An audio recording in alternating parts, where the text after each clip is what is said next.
Everyone in the service industry has a story. Crazy customers, wild orders, and WTF moments. Do you want to start a tab? The podcast here to bring you those tales from behind the bar. My name is Carl. I've been in the hospitality industry for over 16 years.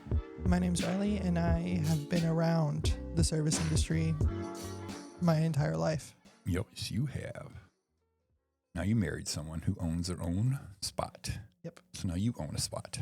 Well, I married you before you owned a spot, so I'm entitled to half your assets. Fuck. Prenup. Too late for that. Fuck. Divorce.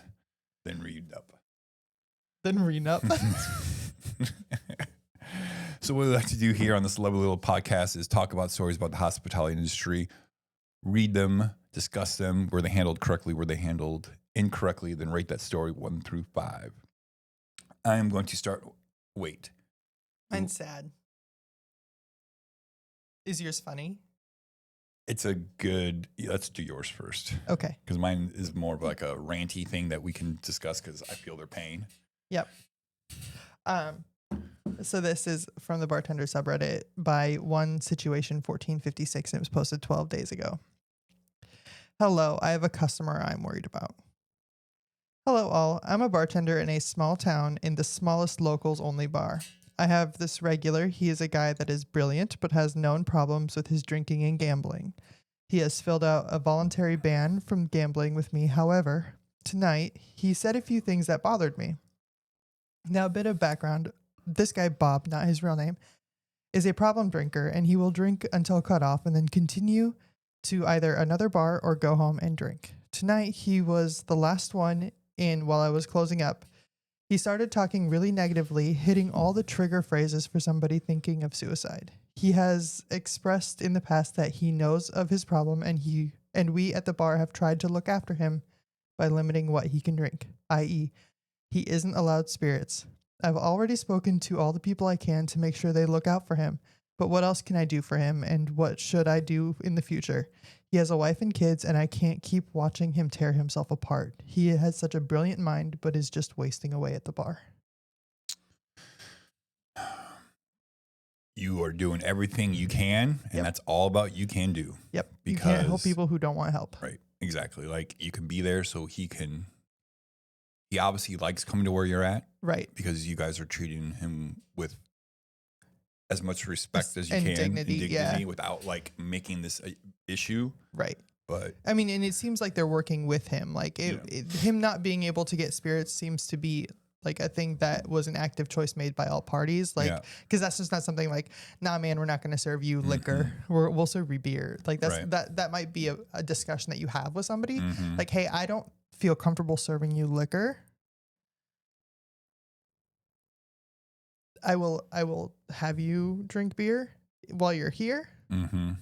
And that seems to be like an active conversation because he wouldn't come back if he was mad about that. Yeah. So.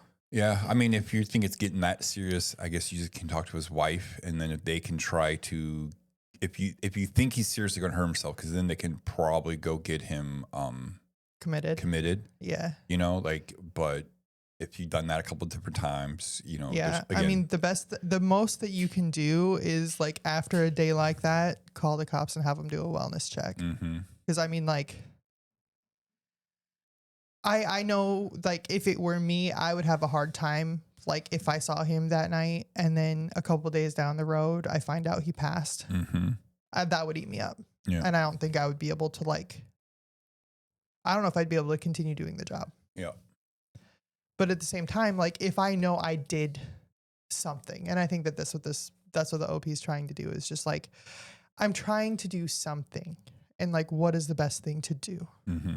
And I mean, I think next time he comes in and he's not as drunk, maybe have a conversation with him, ask him if he's okay, ask him what's going on, you know, like be a little bit more proactive in the. No, just be a little bit, show that you actually care. Right. Like, be a little bit more friendly. Like, little bit less than, or like little bit more than just surface level bartender conversation. Yeah. But I don't know. It's just, it's a rough situation. Yeah. But I mean, and I don't think that this is an abnormal occurrence. I think this happens to a lot of bartenders where they have to they have regulars that they have to confront with their issues or have to cut them off or whatever it is. And it's that's the backside not fun part of bartending. Yeah, I mean, you probably definitely see it more in neighborhood dive bars because they come in there 4 or 5 times, maybe 7 days a week, all the time. And I know there's probably been situations where I've seen people at either at the hotel or maybe at the shop, like, fuck, man, you can tell people are having like a bad day, a bad week, a bad month, and you can just see it in their face when they're drinking too much, and it's just like, oh, fuck. Yep. But it's like someone like that, all you can do is be there for them as much as possible. Mm-hmm. And like you said, just have that conversation at some point. Yeah. There's a, hang on.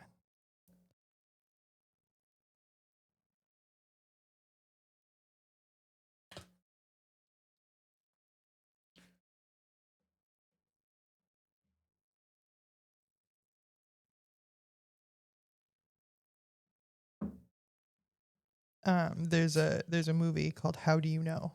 It's a rom-com that came out a few years ago. And by a few, I'm probably mean more than a decade. Yeah. And one of the main characters' rules is I don't drink to feel better. I drink to feel even better. And I think that is a good mentality to have. Mm-hmm. Yeah. But, yeah, it's that's kind of what sucks about bartending is we have to wear so many different hats. Yep. And psychiatrist is one of them. And and it's hard because you don't really know what to do except for just be there and be a friend and a listening ear and just. I mean, your job is literally giving people the drug they're using to self-medicate sometimes, and it's a scary responsibility to carry. Yeah. Yeah, because it's one of those things too. Is like you can't just trespass him because he's just going to go somewhere else. Right.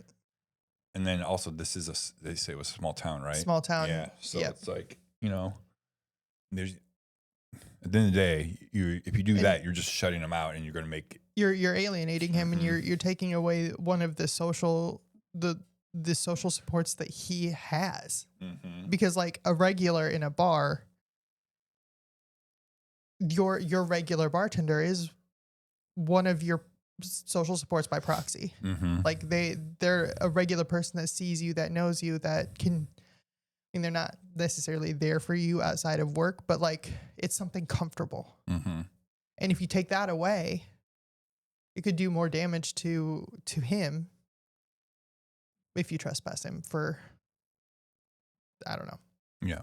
You can choose not to serve him alcohol. And I think that might be like the next move. Or like, hey man, I can only serve you 2. Right. But I mean, if he's just going to go home and continue to do it, then that's not helping him either. Yeah. It sucks, but there's really no right answer. Just, I think, keep doing what you're doing. Yep. I mean, I think the only right answer is to don't overserve him, cut him off before it gets to that point. Yeah. Yep. Agreed. Start cutting him off earlier and earlier each time. All right. Let's rate that story. I mean, this was a weirder one well, it's not weird. It's just different. So I don't deal with this. Right. There's been a couple times where I see people and you're just like, oh, but like, I don't have regulars like this. I don't see people like this every day doing this. So to me, this is like a 4. Right. But I know it's common. I think for it to be bad enough for the bartender to actually be worried that he's going to do something, I think that puts it in 3 to 4 territory. Yeah. I think probably 4 just because of like the repercussions, like the way that you feel when you encounter that. Yeah. Because I mean, kind of reminds me of that character on The Pit. Robbie? The black gentleman, all he did was drink and they're just, but they did what they needed. They just, they kind of joked around with the, you need to quit drinking things. Like, oh, I know, but they brought it up as much as they could. They tried to get him help and he didn't want it. He wouldn't take it. But I also think it's very much like Robbie and the other night shift doctor because they're like, the only difference is they're not drinking, they're going to work. Yeah. Because they're so deeply burnt out and they're both mildly, if not actively suicidal. Right. But yeah. All right. shifting gears, Yes. happier topics, maybe. At least less sad. Bartender subreddit by TGRDM. I hate jukeboxes. I skipped this one because I figured you'd open it. I absolutely cannot stand how drunk people can hold the vibe of my pub hostage. Last night, a regular was celebrating the birthday. I come in, the atmosphere is a party. The jukebox is gone with some upbeat hits, looking like a solid Monday. Then Bad Bunny came on, and this hick at the bar decides he's not happy. A song in Spanish is playing at the bar. Jesus Christ. He proceeds to load up the jukebox with 30 songs over 2 hours that are all sad cowboy songs. We're talking about songs about killing yourself with drinking, feeling like you're drowning, and lamenting lack of love. Lamenting lack of love. The party comes to pretty much a full halt, and my regulars legit closed out because the vibe is so sad. There was a point where it was just this guy and his girlfriend. Edit. Bartenders are not allowed to skip at my bar. My boss is really old school, and his mentality is they paid for the music. It's not up to us to decide what's good music or not. He has pretty heavy admin moderation on it. Genres blocked out, music cut off, and 6 minutes. He believes that's enough. So I totally understand, like, because there are, like everyone's allowed to play the music they want to in that jukebox. Right. And I mean, like, the thing about jukeboxes is when the music is right, love it. Yeah. When the music is not right, I want to immediately get out of this bar. And that's too much power to give the people. Yeah. that is too much power. I know, like, if we ever go to Paul's and, oh man, people who just load up that fucking jukebox with like country all the time, just like, oh my God. But but that being said, like, I grew up listening to country on the bus. So like there are some old school country songs, if they're upbeat, that I can get behind. But man, especially when somebody co-ops the jukebox and they're in a mood, so they want to stay sad. Go sit in your car. Yeah. Wear some AirPods. Yeah, get your headphones. Yeah, and then like, but then to be blatantly racist about it too. I think the owner is in the wrong for having that little ability to moderate in that situation. Like, what do you mean? Like, the bartender couldn't change it. Yep. I think obviously you shouldn't just skip it because you don't like it. Right. There's a difference though. Yeah. But if you're running customers out of the bar and you're being a dick because you're mad that you have to hear a song in Spanish, fuck yourself. You wasted your money. Yeah. I don't give a fuck. I'm going to turn this off. I would turn the entire sound system off. I don't give a fuck. You're being an asshole. You're running my customers out of here. We need to ask Aaron, like, how much of that $2 that you put in for that one song do they get to keep, Right. I wonder if it's a 50-50 split, a 60-40 split. Right. Or something. But, yeah. I know, like, when we go to, like, the lift and everything like that, it's a different, like, different crowds, different jukebox songs. Yeah, so sometimes it goes from metal to hip hop to pop to musicals. Yeah, one night there was all Disney playing at the doghouse, and you know what? That wasn't bad. Yep. Suddenly, the touch screen is broken, and we have to listen to whatever I decide to play on the Pandora. Bummer. That one. But yeah. We had a jukebox at Seven Hills, like my last 6 months there, they put one in, and it sucked because, well, first of all, the volume of what we were playing music and the volume of the jukebox were different, and so like it come on really loud, you have to go back, turn it down, then go turn it back up. So stupid. And I'm like, why do we have this in here? This is a huge restaurant. Restaurant. Why do we care what, like, we listen to what we want to play, you know? And I know, like, Halen gets upset, and he doesn't get upset, but like I know he doesn't like listen to jazz all the time. But I'm like, dude, this is the music that fits the vibe of this wine shop, man. Like you'll start ignoring it, and you don't even listen to it anymore, Right. Like and stuff. But I get it. Music can switch a mood or turn a mood on so well. Yeah. I know there's that bar in Deadwood in Iowa City. Yeah, that's a metal bar. Yeah, and I would find Between the Bury Me is a very good metal band. And they have very long songs. One's called White Walls. It's 15 and a half minutes long. It would cost me only $2 to play that song. And it was so awesome because like you're listening to it and there's a breakdown. So people would like, oh, it's over. And it comes right back up. And you can just see this. It does it like 3 times in their song. And finally, I heard someone goes, are you kidding me? And I was like, I wanted to play though, because it's like 8 songs for the entire album. I was like, this would be so worth the $20 to play this whole album right now. Right. But I'm like, 15 minutes long enough. No. But yeah, I get why jukeboxes exist. I get, let customers play the songs they want to hear to. Because in theory, people want to hear upbeat, fun songs that they can either sing to or that they can have a good time to. That no one wants to listen to. Right. Boo-hoo.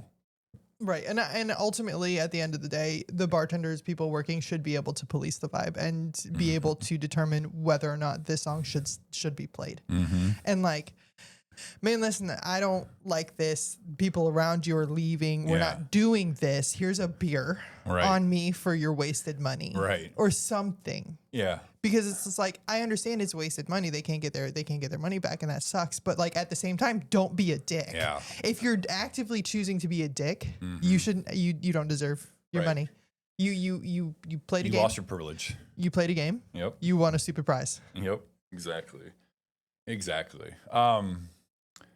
Jukebox arguments, rating. I mean, at the end of the day, this is kind of. I'm gonna say it's a 1.5. Yeah, I was gonna say 2 at most. Yeah, I like the 1.5 just because it does happen. Because every time I go into a bar that has a jukebox, there's a song that kills the vibe. Mm-hmm. But it's a song, and then it moves on. Right. It's 4 minutes long. Right. Or whatever it's long. 15 minutes long song called White Walls. Yes. Dun, dun, dun. I just want to listen to it right now. And I mean, I honestly do think there should also be like a limit. Like you can choose 1 or 2 songs. Yeah, it's kind of a dick move, putting like $20 in and taking control of the next 10 songs. Yeah, like the jukebox should be the way they used to be when you had to go put your money into it. Like and you the records and stuff like that. You could pick the one song. Yeah. And then it's somebody else's turn. The whole doing it from your phone, not having to get up. I mean, 1, it takes away from the jukebox experience. And 2, you can co-opt an entire, you can hold an entire bar hostage. Yep. With your song choices. And that gives people are too quick to be a dick in all situations. People, you just admitted to it. You're one of these people. When you give them the power, they make choices to purposefully piss people off. Don't give people that power. When I worked at Buffalo Wild Wings, they'd have the mini jukebox where you can play games and stuff like on the booths on the wall, and so you can pick songs from there. And these kids would always fucking come on Wing Wednesday or Wing Thursday and play Who Let the Dogs Out like 5 times in a row. And we would skip. Like, why you guys keep skipping? Like, I've told you, you're not allowed to play the fucking song 1 time. That's it. Yeah. But we each want to hear it. I'm like, you are listening to. We each want to hear it. Or is everybody else wearing earplugs during your turn? Right. And, I mean, it's hilarious they picked that song that they wanted to keep playing, but we told them, like, guys, we'll skip it every time. So stop wasting your money, and we're not paying you back. Right. Like, you've been warned. But, yeah. Who let the dogs out? Tip your bartender. Drink responsibly. Don't be a dick. Dick.